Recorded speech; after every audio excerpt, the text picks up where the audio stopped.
안녕하세요. 네, 지퍼노무입니다. 자, 이번 시간에는 고추를 심고 나서요, 고추 잎이 갈색으로 좀 변하면서 이제 끝이 이렇게 말라가는 낙엽 형태로 되는 경우들이 있어요. 그래서 그게 왜 그렇게 되는지 여러 가지 요인이 있지만은 제가 한 3가지 정도로 제가 여러분들한테 말씀을 드리고 어떻게 해결을 할 수 있는 방법에 대해서 제가 설명을 드리도록 하겠습니다.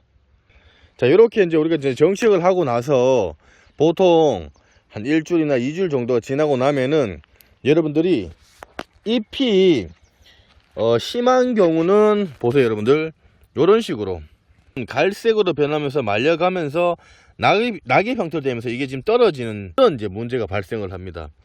자, 이런 원인들이 지금 발생을 하는 이유가 여러분들이 밭에 이게 상당히 많이 이런 현상이 나타나는지 혹은 몇 나무만 그런지 그런 것들을 여러분들이 잘 보셔야 되고요.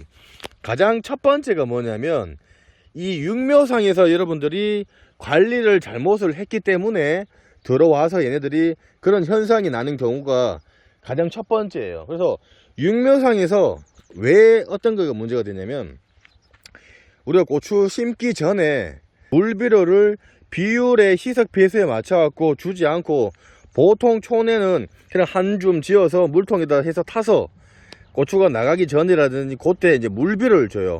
그게 이제 아미노산 역할을 하긴 하는데 이 노지에 왔을 때도 뿌리 활착에 도움이 되고 또 잎이라든지 그리고 이런 줄기에 이제 칼슘 세포벽을 튼튼하게 만드는 효과는 있어요. 보통 그게 요소로 질소기를 이제 넣어서 수세 회복을 할 때 우리가 일반적으로 사용을 하기도 합니다.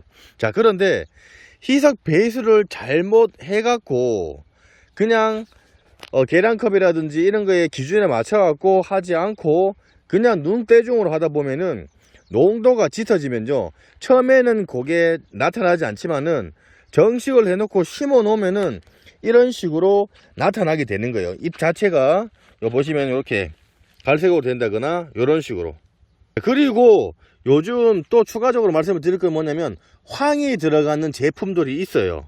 우리가 지금 한창 시중에 많이 홍보가 되어 있는 그런 황이 들어간 제품들을 이 고추밭에 나가기 전에 여러분들이 이 황이 들어가 있는 이런 모두싹이라든지 이런 여러 제품들 이런 것들을 잘못 희석 배수에 맞춰 갖고 사용을 하시면은 이런 식으로 잎이 타는 것처럼 이렇게 갈색으로 변하는 경우들이 있어 갖고 이런 것들은 그 희석 배수를 잘 못 맞추고 눈대중으로 또 하다 보면 이런 현상들이 상당히 많이 이제 일어나요. 그래서 이런 것 때문에 이걸 어떻게 해야 되냐, 본인들이 잘못을 해놓고 어떻게 해야 되냐, 이런 부분들이 있다 보니까 그런 부분들을 정말 조심을 해서 사용을 하셔야 되고요. 자, 두 번째는 뭐냐면요, 바로 두 번째는 뭐냐면 바로 냉해입니다. 이게 우리가 하우스라든지 육묘 그리고 길거리에서 사는 모종들도 이게 이제 노지에 나오게 되면은 밤하고 낮하고 기온차도 다르고 그리고 바람이 부는 길목에 이런 쪽에 이제 고추 모종을 심었을 경우에 얘네들이 냉해를 받아서 잎이 이런 식으로 이렇게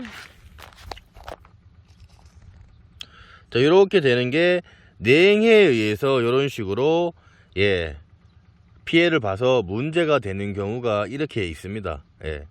이런 식이 심해지면은 이런 식으로 변하게 되는 거예요. 자, 그리고 세 번째가 뭐냐 하면요, 보통 이제 촌에는 논둑이나 밭둑 이런 또 잡초들을 또 제거를 해줘야 돼요. 자, 그래서 이걸 제거를 해준 이유가 뭐냐면 이쪽에 있는 해충들이 이쪽으로 다 옮겨옵니다. 총체벌레라든지 진딧물이라든지 이런 것들, 나방류라든지 이런 거 오다 보니까 이쪽을 이제 많이 제거를 해주거든요. 그래서 이쪽은 우리 이제 아는 형님 밭인데 요렇게 이제 제거를 할 때 여러분들이 약통으로 이제 우리가 살충제를 사용을 하잖아요. 그러면 바람이 불지 않는 시간대라도 얘네들이 우리가 느끼지 못한 바람들이 슬슬 이런 고추 모종을 심어 놓는 상태로 많이 날라오는 경우들이 있어요. 그게 육안으로는 보이지 않지만은 그런 부분들이 바람을 타고 잎 근처로 와서 이런 식으로 피해를 끼치는 경우들로 해서 잎이 쪼그라든다거나 갈색으로 변한다거나 이런 경우들이 상당히 많이 발생을 합니다. 자, 그래서 여러분들이 제초제를 치고 난 뒤에도 뭘 확인을 하셔야 되냐면, 이쪽 가쪽에는 정말 그 우리 약 노즐을 땅에 붙여서, 완전 땅에 붙이고 약대 분무기 양쪽으로 커튼 형태로 내려와 있는 그런 이제 노즐이 팔아요.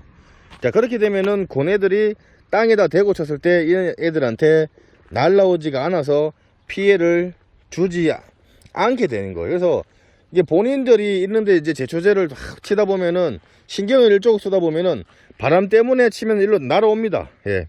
그래 갖고 잎이 쪼그라들고 갈색으로 변하고 또 말라 죽고 피해를 보는 경우가 상당히 농사를 많이 지으신 분들도 한 번씩 하는 실수예요. 자, 그렇게 되면은 이런 식으로 이렇게, 예, 타격을 받는 거예요. 타격을 받아서 문제가 발생을 하는 겁니다. 자, 이렇게 해서 제가 총 3가지 정도로 이제 말씀을 드렸습니다. 그 중에서 가장 이제 영향을 많이 끼치는 게, 이제 실수를 많이 하는 게, 보통 우리가 육묘상에서 모종을 가지고 올 때 그 위에다가 병해충의 영향을 받지 않게 하기 위해서 황이 들어간 성분이라든지 물비를 줘서 오는 경우가 있어요. 그래서 그 희석 배수를 제대로 맞추지 못하시면은 여기 와서 얘네들이 그런 병증이라든지 이런 게 발생을 하고, 그리고 두 번째가 지역에 따라서 여기서 이제 기온차가 심하잖아요. 그죠? 기온차가 심하고 바람이 많은 부는 그런 지역에다가 고추 모종을 심었을 경우에 냉해가 상당히 많이 피해를 본다는 얘기입니다. 자, 그리고 세 번째가 이제 제초제 치실 때 바람이 불지 않고 주위에 잘 차라, 이제 이런 부분들이고, 자, 그러면은 이런 것들을 어떻게 이렇게 당해들을 수세 회복을 해줘야 될까 하시는 분들이 상당히 많으실 거예요. 자, 고추 모종이 이렇게 되는 상태는 미리 그런 것들을 안 당하게 하는 게 가장 좋고요. 냉해라든지 이런 것들을 봤을 때는 일단은 여기에 맞는 아미노산제를 주시는 게 상당히 중요해요. 아미노산제. 자, 그리고 아미노산 같은 경우에 요즘은 워낙 뭐 많은 자재들이 상당히 많아요. 거기에 필요한 그 뭐 수세 회복이 되는 모든 아미노산 자재는 사용을 해 주시면 좋아요. 예. 그래서 시중에 파는 거라든지 뭐 그런 것들을 구매를 하시면 되고, 혹은 본인들이 제 영상에 보시면은 퇴비차를 만드는 게 있어요. 그런 퇴비차를 만드셔 갖고 직접 사용을 하시면은 그런 지금 걸린 애들을 수세 회복을 하는데 도움을 줄 수가 있습니다. 자, 그리고 이게 많이 심해지면은 당연히 보식을 해야 되고요. 뽑고 보식을 해야 되고, 그렇지 않은 애들은 얘네들이 이렇게 지금 피해를 받는 상태에서 떨어지고 새로운 또 순들이 나오기 때문에 시간이 걸려요. 그래서 식물들은 그렇게 이제 생명점들이 다 있다 보니까 새롭게 나오기는 하지만은 그만큼 광합성을 하는 양도 적어지고, 그리고 새로운 또 쪽으로 영양분을 공급을 쓰다 보니까, 에너지를 사용을 하다 보니까 생육을 하는데 조금 더 더뎌진다는 게 그런 차이가 있습니다. 자, 그렇게 해서 제가 요런 이제 총 3가지에 대해서 이제 말씀을 드렸고요.